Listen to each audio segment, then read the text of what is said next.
The house behind me is called Cardoness. We are in Scotland, and there is a sentimental story behind this house. You know, the nation of Scotland has a constitution which was written actually by the blood of the people who stood for their faith. They signed, they wrote with their own blood. And when Rees Howells came to this house in the 1920s, brought here by one Mrs. Stewart, he felt so emotional when he saw the copy of the Constitution that was written by the blood of those people who stood for their faith. Now, what is the difference? Now, what you may ask is the difference between the Covenanters, the Constitution of Scotland, and what was established in the Church of England. Well, we know that in the New Testament, there were a group of people called Nicolaitans. In the book of Revelation, Jesus says that he hates the Nicolaitans. They had some weird doctrines, but of all the weird doctrines, the main one was that the leaders or the bishops had access to God much more than the average person. That I see in many other religions too. Like I came from a Hindu faith. There, only the Hindu priests have access to the gods. So if people want prayers to be addressed to those deities, they have to go through the priests. So a similar thing could be found in many polytheistic religions in the past. The Roman religion, the Grecian religion, the Egyptian religion.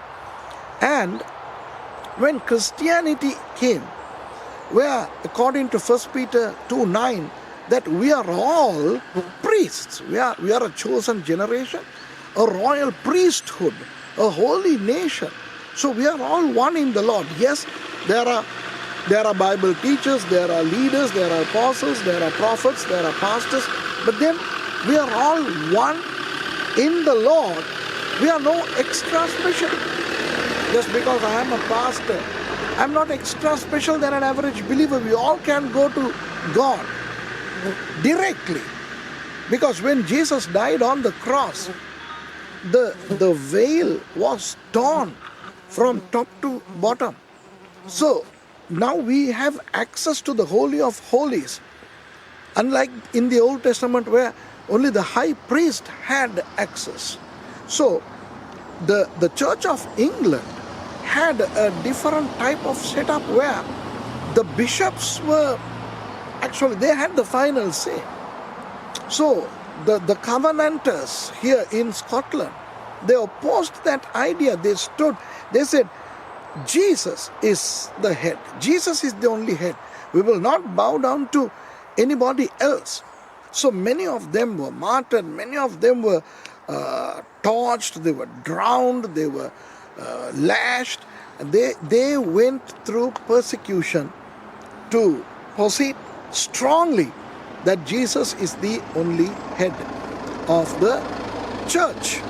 Now, here behind me in this house, when Rees Howells came, and when he saw the sacrifice of those Covenanters, sacrifice of those people who stood their ground for Jesus being the head, and when he saw the Constitution, when he saw the things written with the blood of those people, he was challenged.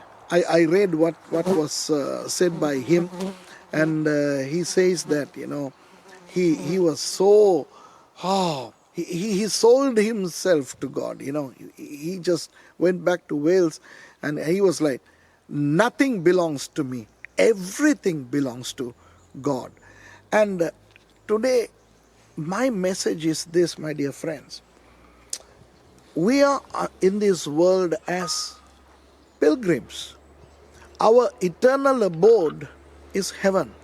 But what I see in Christianity, in many nations is that people acquire wealth for themselves.